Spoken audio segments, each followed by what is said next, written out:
Banking ये शब्द सुनते ही शायद बैंक की ब्रांच, एटीएम या फिर वो ऑनलाइन ट्रांजैक्शंस याद आते हैं, है ना? हाँ बिल्कुल, रोजमर्रा की चीजें हैं ये तो। लेकिन ये इससे कहीं ज्यादा है। मतलब ये हमारे रोज के लेन देन से लेकर पूरे देश की अर्थव्यवस्था की धड़कन है, कह सकते सही हैं। कहा, इसके बिना तो कुछ भी नहीं चल सकता आजकल। आज हम इसी भारतीय बैंकिंग प्रणाली की गहराइयों में उतरने वाले हैं। हमारे पास एक दस्तावेज है बैंकिंग के प्रकार, जिसमें काफी कुछ है, इतिहास से लेकर आज के नियम कायदे तक। काफी दिलचस्प लग रहा है। हमारा मकसद यही है कि इस पूरे सिस्टम के ताने बाने को समझे, कैसे शुरू हुआ, कैसे इसको व्यवस्थित किया गया और सबसे जरूरी, इसे मजबूत और भरोसेमंद बनाए रखने के लिए क्या नियम है। तो चलिए इस जानकारी को परत दर परत खोलते हैं। बिल्कुल। तो शुरू करने के लिए स्रोत ये बताता है कि भारत की जो बैंकिंग प्रणाली है वो असल में वित्तीय संस्थानों का एक जाल है, एक नेटवर्क। अच्छा, जैसे बैंक हो गए, क्रेडिट यूनियन वगैरह। ये संस्थान लोगों के लिए, कारोबारों के लिए और हाँ सरकारों के लिए भी पैसों के लेन देन को संभालते हैं और कई तरह की वित्तीय सेवाएं देते हैं। ठीक है। इनका सबसे बुनियादी काम क्या है? वो ये है कि जिनके पास अतिरिक्त पैसा है, मतलब जमाकर्ता, हाँ, और जिन्हें पैसे की जरूरत है यानी उधारकर्ता, उनके बीच पुल बनाना। बिल्कुल, उनके बीच एक पुल बनाना। ये जमा लेते हैं, कर्ज देते हैं, पैसों के ट्रांसफर को आसान बनाते हैं और saving account, loan, credit card जैसी चीजें मुहैया कराते हैं। संक्षेप में कहें तो ये अर्थव्यवस्था के पहियों को चालू रखने में मदद करते हैं। और ये जानना वाकई दिलचस्प है कि भारत में ये पहिया घूमना शुरू कब हुआ। हाँ, इतिहास तो हमेशा ही रोचक होता है। स्रोत के मुताबिक कहानी शुरू होती है 1770 में। कलकत्ता में बैंक ऑफ हिंदुस्तान की स्थापना हुई थी। कहते हैं ये भारत का पहला आधुनिक बैंक था। 1770 काफी पुराना है। हाँ, फिर तस्वीर थोड़ी और साफ होती है। 19वीं सदी में तब 3 बड़े बैंक सामने आए जिन्हें प्रेसिडेंसी बैंक कहा गया। अच्छा, प्रेसिडेंसी बैंक। हाँ, 1806 में बैंक ऑफ कैलकाटा, जो बाद में बैंक ऑफ बंगाल बना, फिर 1840 में बैंक ऑफ बॉम्बे और 1843 में बैंक ऑफ मद्रास। ये उस समय के जो बड़े व्यापारिक केंद्र के वहां बने होंगे फिर। बिल्कुल, और ये काफी प्रभावशाली भी थे उस वक्त। फिर आता है एक बड़ा मोड़ 1921 में। क्या हुआ 1921 में? इन तीनों प्रेसिडेंसी बैंकों को मिला दिया गया और एक बड़ा बैंक बनाया गया, इंपीरियल बैंक ऑफ इंडिया। अच्छा, तीनों को मिलाकर एक। हाँ, ये उस वक्त देश के सबसे बड़े बैंकों में से एक था और कुछ हद तक केंद्रीय बैंक जैसे काम भी करता था। हाँ, और यही इंपीरियल बैंक आजादी के बाद 1955 में संसद के एक कानून के जरिए भारतीय स्टेट बैंक यानी एसबीआई बना। अरे वाह, तो एसबीआई का इतिहास इंपीरियल बैंक से जुड़ा है। बिल्कुल, आज भी भारत का सबसे बड़ा सरकारी बैंक है ये। देखिए कैसे इतिहास की कड़ियां जुड़ती हैं। सही बात है। इतिहास में एक और मील का पत्थर है भारतीय रिजर्व बैंक यानी आरबीआई। हाँ, आरबीआई तो बहुत जरूरी है। इसकी नींव रखी गई 1926 में हिल्टन यंग कमीशन की सिफारिश पर। Hilton young commission? हाँ, इस कमीशन का मानना था कि भारत को एक स्वतंत्र केंद्रीय बैंक की जरूरत है जो मुद्रा और क्रेडिट को नियंत्रित कर सके। ठीक है। इसी सिफारिश के आधार पर भारतीय रिजर्व बैंक अधिनियम 1934 पास हुआ और फिर 1 अप्रैल 1935 से आरबीआई ने काम करना शुरू कर दिया। तो एक्ट 1934 का और काम शुरू हुआ 1935 से। बिल्कुल, ये भारतीय बैंकिंग के लिए एक, आप कह सकते हैं, क्रांतिकारी कदम था। इसने पूरे सिस्टम को एक केंद्रीय दिशा दी। और इसका हेडक्वार्टर? एक रोचक बात यह है कि आरबीआई का पहला मुख्यालय कोलकाता में था। अच्छा, मुंबई में नहीं? नहीं, शुरू में कोलकाता में, लेकिन 1937 में इसे स्थायी रूप से मुंबई ले जाया गया, जो तब भी भारत का वित्तीय केंद्र था और आज भी है। और एक और बात, शुरुआती सालों में आरबीआई ने सिर्फ भारत के लिए ही नहीं, अच्छा, बल्कि बर्मा, मतलब आज का म्यांमार, 1947 तक और पाकिस्तान 1948 तक, उनके लिए भी केंद्रीय बैंक की भूमिका निभाई थी। अरे, ये तो मुझे नहीं पता था। हाँ, ये कम लोगों को पता होता है। बाद के सालों में, खासकर 1969 और 1980 में, सरकार ने बड़े कदम उठाए। राष्ट्रीयकरण वाला? हाँ, बिल्कुल। बैंकिंग सेवाओं को आम लोगों तक पहुंचाने और अर्थव्यवस्था पर बेहतर नियंत्रण के लिए 14 और फिर 6 बड़े निजी बैंकों का राष्ट्रीयकरण किया गया, मतलब उन्हें सरकारी नियंत्रण में ले लिया। फिर 1990 के दशक के बाद उदारीकरण का दौर आया और उसके बाद बैंकों के विलय का सिलसिला भी शुरू हुआ ताकि बड़े और मजबूत बैंक बन सकें, जो आज भी चल रहा है। तो ये तो हुई इतिहास की बात। बैंक कैसे बने, आरबीआई कैसे नियंत्रण में आया। लेकिन इतने सारे बैंक हैं देश में, क्या आरबीआई सबके साथ एक जैसा व्यवहार करता है या कोई वर्गीकरण है? स्रोत बताता है कि बैंकों को मुख्य रूप से दो श्रेणियों में बांटा गया है, अनुसूचित बैंक और गैर अनुसूचित बैंक, शेड्यूल्ड और नॉन शेड्यूल्ड बैंक्स। ये क्यों जरूरी है और इसका मतलब क्या है? हाँ, ये वर्गीकरण बहुत महत्वपूर्ण है, खासकर आरबीआई की निगरानी और नियमों के नजरिए से। देखिए, अनुसूचित बैंक या शेड्यूल्ड बैंक्स वो बैंक्स हैं जिनका नाम आरबीआई एक्ट 1934 की दूसरी अनुसूची मतलब सेकंड शेड्यूल में शामिल है। अच्छा, एक लिस्ट है मतलब? हाँ, एक तरह की लिस्ट। और इस लिस्ट में शामिल होने के लिए क्या शर्तें हैं? कोई भी बैंक शामिल हो सकता है? नहीं, स्रोत के अनुसार दो मुख्य शर्तें हैं। पहली, बैंक की चुकता पूंजी और रिजर्व मिलाकर कम से कम 5 लाख रुपए होने चाहिए। 5 लाख? ये तो बहुत कम लगता है आज के हिसाब से। हाँ, ये रकम 1934 के हिसाब से तय हुई थी। आज ये सांकेतिक ज्यादा है। दूसरी और ज्यादा अहम शर्त यह है कि आरबीआई को ये भरोसा होना चाहिए कि बैंक का कामकाज जमाकर्ताओं के हितों के खिलाफ नहीं है। मतलब बैंक ठीक से चल रहा है, लोगों का पैसा सुरक्षित है? बिल्कुल, बैंक वित्तीय रूप से मजबूत हो और सुरक्षित तरीके से चलाया जा रहा हो। तो इस लिस्ट में यानी अनुसूचित होने का फायदा क्या है बैंकों के लिए? फायदा है, अनुसूचित बैंकों को आरबीआई से कुछ खास सुविधाएं मिलती हैं। जैसे वे जरूरत पड़ने पर आरबीआई से बैंक रेट पर कर्ज ले सकते हैं, रेपो रेट पर। अच्छा, ये एक बड़ी सुविधा है। हाँ, बहुत बड़ी। साथ ही उन्हें समाशोधन गृह यानी क्लियरिंग हाउस की सदस्यता मिलती है। क्लियरिंग हाउस ये क्या होता है? आप इसे ऐसे समझें कि ये बैंकों के बीच लेन देन का एक सेंट्रल स्टेशन है, जहां वे एक दूसरे के चेक और आजकल जो डिजिटल पेमेंट होते हैं उनका हिसाब किताब आसानी से निपटाते हैं। ओके, ये सुविधा बैंकिंग कामकाज को सुचारू रूप से चलाने के लिए बहुत जरूरी है। ठीक है। तो ये हुए अनुसूचित बैंक, और गैर अनुसूचित कौन है फिर? सीधी सी बात है, गैर अनुसूचित बैंक नॉन शेड्यूल्ड बैंक्स वो हैं जो इस दूसरी अनुसूची में शामिल नहीं है। क्यों? क्योंकि वे इन शर्तों को पूरा नहीं करते। भारत में ऐसे बैंक ज्यादा हैं? नहीं, इनकी संख्या बहुत कम है। तो मुख्य अंतर क्या हुआ दोनों में, अगर हम सरल शब्दों में समझें? कोई आम ग्राहक के लिए फर्क पड़ता है? देखिए, सीधे तौर पर शायद ग्राहक को रोजमर्रा के लेन देन में फर्क ना दिखे, लेकिन सुरक्षा और स्थिरता के लिहाज से फर्क है।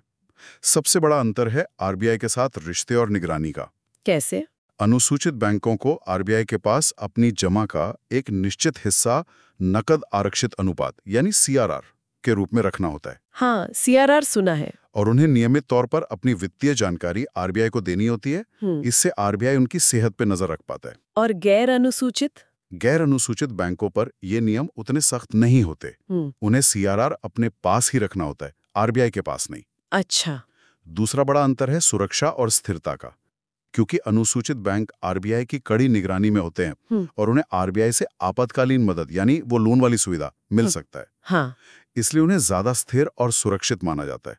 गैर अनुसूचित बैंकों में जोखिम थोड़ा ज्यादा हो सकता है। तो भारत के जो बड़े बैंक हैं वो सब अनुसूचित ही होंगे? बिल्कुल, भारत के लगभग सभी जाने माने बैंक, चाहे वो सरकारी हों जैसे एसबीआई, पीएनबी, या निजी हों जैसे एचडीएफसी, आईसीआईसीआई, या फिर विदेशी बैंक जो यहाँ काम कर रहे हैं, वो सब अनुसूचित बैंक ही हैं। और गैर अनुसूचित में कौन आते हैं फिर? कुछ बहुत छोटे सहकारी बैंक या कुछ स्थानीय क्षेत्र बैंक, लोकल एरिया बैंक्स इस श्रेणी में आ सकते हैं, पर उनकी संख्या काफी कम है। तो ये वर्गीकरण समझना इसलिए जरूरी है क्योंकि इससे पता चलता है कि आरबीआई कैसे अलग-अलग बैंकों पर नजर रखता है ताकि हम सबका पैसा सुरक्षित रहे। बिल्कुल सही। अब हमने देखा कि देश के अंदर बैंकों को कैसे व्यवस्थित किया गया है, लेकिन आज की दुनिया तो पूरी तरह जुड़ी हुई है ना? क्या बैंकिंग पर कोई अंतर्राष्ट्रीय नियम भी लागू होते हैं? स्रोत में बेसल मानदंड या बेसल नॉर्म्स का जिक्र है। ये क्या चीज है? आपने बिल्कुल सही नब्ज पकड़ी। आज की दुनिया में बैंकिंग सिर्फ एक देश का मामला नहीं रहा। हाँ, सब जुड़ा हुआ है। पैसे का प्रवाह, जोखिम सब सीमाओं के पार जाते हैं। 2008 का जो वैश्विक वित्तीय संकट आया था, एक जगह की समस्या पूरी दुनिया में फैल गई। इसी वैश्विक जुड़ाव के कारण अंतर्राष्ट्रीय मानकों की जरूरत महसूस हुई ताकि सभी देशों के बैंक कम से कम एक न्यूनतम स्तर की मजबूती बनाए रखें, ताकि एक डूबे तो सब न डूबे। कुछ हद तक यही मकसद है। तो बेसल मानदंड ऐसे ही अंतर्राष्ट्रीय स्तर पर सहमत नियमों का एक समूह है। बेसल नाम क्यों? क्योंकि इन्हें स्विट्जरलैंड के बेसल शहर में स्थित bank for international settlements (BIS) की एक कमेटी है, Basel committee on banking supervision (BCBCS), वो बनाती है। अच्छा, जगह के नाम पर है। हाँ, इनका मुख्य मकसद है दुनिया भर के बैंकों को ज्यादा मजबूत बनाना, उनके नियमन, पर्यवेक्षण और जोखिम प्रबंधन को बेहतर करना, ताकि वे आर्थिक झटकों को झेल सकें और वित्तीय स्थिरता बनी रहे। तो ये बेसल नियम कैसे विकसित हुए? क्या ये हमेशा से एक जैसे रहे हैं? नहीं, ये समय के साथ विकसित हुए हैं। जैसे जैसे वैश्विक अर्थव्यवस्था बदली है, जोखिमों की समझ बढ़ी है, ये नियम भी बदले हैं। मतलब अनुभवों से सीखकर। बिल्कुल, इन्हें हम संकटों से सीखे गए सबक कह सकते हैं। स्रोत के अनुसार मुख्य रूप से 3 चरण या 3 सेट रहे हैं इसके: बेसल 1, बेसल 2 और बेसल 3। अच्छा, एक एक करके समझते हैं। बेसल 1। बेसल 1 1988, ये पहला बड़ा प्रयास था। इसका मुख्य ध्यान क्रेडिट रिस्क पर था। क्रेडिट रिस्क मतलब? उधार डूबने का खतरा। हाँ बिल्कुल, इस बात का जोखिम कि जो उधार दिया है वो वापस आएगा या नहीं। बेसल 1 ने बैंकों के लिए एक न्यूनतम पूंजी पर्याप्तता अनुपात कैपिटल एडिक्वेसी रेशियो CAR तय किया, 8%। CR, ये क्या होता है आसान भाषा में? इसे आप बैंक का अपना सेफ्टी कुशन समझिए। मतलब बैंक के पास अपनी कितनी पूंजी है उसके जोखिम भरे एसेट्स जैसे लोन के मुकाबले। एक नियम ये कहता है कि बैंक जितना ज्यादा जोखिम भरा लोन देगा, उसे अपने पास उतनी ही ज्यादा पूंजी, वो कुशन रखनी होगी, ताकि अगर कुछ लोन डूब भी जाएं तो बैंक खुद न डूब जाए। समझ गई। तो पहले सिर्फ उधार के जोखिम पर ध्यान था, फिर क्या बदला बेसल 2 में? बेसल 2 2004 अनुभव ने सिखाया कि भाई सिर्फ क्रेडिट रिस्क काफी नहीं है, बैंकों को दूसरे जोखिम भी होते हैं। जैसे ऑपरेशनल रिस्क, मतलब धोखाधड़ी या बैंक का कंप्यूटर सिस्टम फेल होने का खतरा। ओके। और मार्केट रिस्क, मतलब बाजार में ब्याज दर या करेंसी रेट बदलने से होने वाले नुकसान का खतरा। हाँ, ये भी तो जोखिम है। तो बेसल 2 ने इन जोखिमों को भी शामिल किया और इसे 3 स्तंभों या 3 पिलर्स पर आधारित किया। 3 स्तंभ कौन कौन से? पहला, न्यूनतम पूंजी आवश्यकताएं, जिसमें जोखिमों की गणना के बेहतर तरीके बताए गए। दूसरा, नियामकीय समीक्षा, मतलब RBI जैसी संस्थाओं को बैंकों पर कड़ी नजर रखने और जरूरत पड़ने पर उनसे अतिरिक्त पूंजी रखने को कहने का अधिकार। और तीसरा, बाजार अनुशासन, यानी बैंकों को अपनी वित्तीय स्थिति और वे कौन से जोखिम उठा रहे हैं, इसके बारे में ज्यादा जानकारी सार्वजनिक करनी होगी, ताकि निवेशक, जमाकर्ता सब जागरूक रहें, पारदर्शिता बढ़े। ये तो काफी बेहतर लग रहा है, लेकिन फिर भी 2008 का संकट आ गया। हाँ, वही बात है। 2008 के संकट ने दिखाया कि बेसल 2 भी पर्याप्त नहीं था, खासकर जब हालात बहुत ज्यादा बिगड़ जाएं, जिसे सिस्टमिक रिस्क कहते हैं। तो फिर आया बेसल 3। बिल्कुल, बेसल 3 2010 के बाद, यह संकट के तुरंत बाद लाया गया। इसका फोकस सिर्फ पूंजी की मात्रा पर नहीं, बल्कि उसकी गुणवत्ता पर भी था। मतलब ऐसी पूंजी जो वाकई नुकसान झेल सके, जिसे टियर 1 कैपिटल कहते हैं। गुणवत्ता मतलब ऐसी पूंजी जो आसानी से उपलब्ध हो और जिसका इस्तेमाल घाटा सहने के लिए किया जा सके, बिना बैंक के बंद होने की नौबत आए। साथ ही बेसल 3 ने बैंकों के लिए लिक्विडिटी, यानी तात्कालिक नकदी रखने के नियम भी सख्त किए। लिक्विडिटी क्यों जरूरी है? ताकि अगर अचानक बहुत सारे लोग अपना पैसा निकालने आ जाएं या बैंक को अपनी कोई देनदारी चुकानी हो, तो उसके पास पर्याप्त नकदी हो, वो फेल ना हो जाए। हाँ, ये तो बहुत जरूरी है। इसके अलावा स्ट्रेस टेस्टिंग पर बहुत जोर दिया गया। Stress testing? जी, मतलब तनाव परीक्षण? हाँ, ये जांचना कि अगर अर्थव्यवस्था में भारी गिरावट आए, जैसे बेरोजगारी बढ़ जाए या प्रॉपर्टी के दाम गिर जाएं, तो क्या बैंक उस तनाव को झेल पाएंगे या नहीं। अच्छा। कुल मिलाकर बेसल 3 का लक्ष्य बैंकिंग सिस्टम को पहले से कहीं ज्यादा लचीला और मजबूत बनाना है। तो हमने बैंकों का इतिहास देखा, उन्हें अनुसूचित और गैर अनुसूचित में बांटा, और ये बेसल जैसे अंतर्राष्ट्रीय नियम भी समझे। ये सब जानकारी बहुत अच्छी है, लेकिन एक आम इंसान के लिए ये क्यों मायने रखती है? इसका हमारी रोजमर्रा की जिंदगी से क्या लेना देना? ये सवाल बहुत अहम है और इसका जवाब सीधा सा है। देखिए, एक स्थिर और भरोसेमंद बैंकिंग प्रणाली किसी भी स्वस्थ अर्थव्यवस्था की रीढ़ होती है। ये जो वर्गीकरण हमने समझा, अनुसूचित गैर अनुसूचित, ये RBI को ये तय करने में मदद करता है कि किस बैंक पर कितनी निगरानी रखनी है और जरूरत पड़ने पर कैसे मदद करनी है। अनुसूचित बैंकों पर कड़ी नजर रखकर RBI क्या सुनिश्चित करता है? यही कि हम जैसे आम लोगों का जो पैसा बैंकों में जमा है वो सुरक्षित रहे। हाँ, ये तो सबसे जरूरी है। बिल्कुल। और जहां तक बेसल नियमों का सवाल है, इन्हें अपनाने से हमारे भारतीय बैंक दुनिया के बाकी अच्छे बैंकों के बराबर मजबूत बनते हैं। इसका क्या फायदा? इसका मतलब है कि वे न सिर्फ देश के अंदर आर्थिक उतार चढ़ाव झेलने में सक्षम होते हैं, बल्कि अगर दुनिया में कोई बड़ा आर्थिक संकट आता है तो उसे भी बेहतर तरीके से झेल पाएंगे। अच्छा। और जब बैंक मजबूत होते हैं तो उन्हें कर्ज देने में डर नहीं लगता।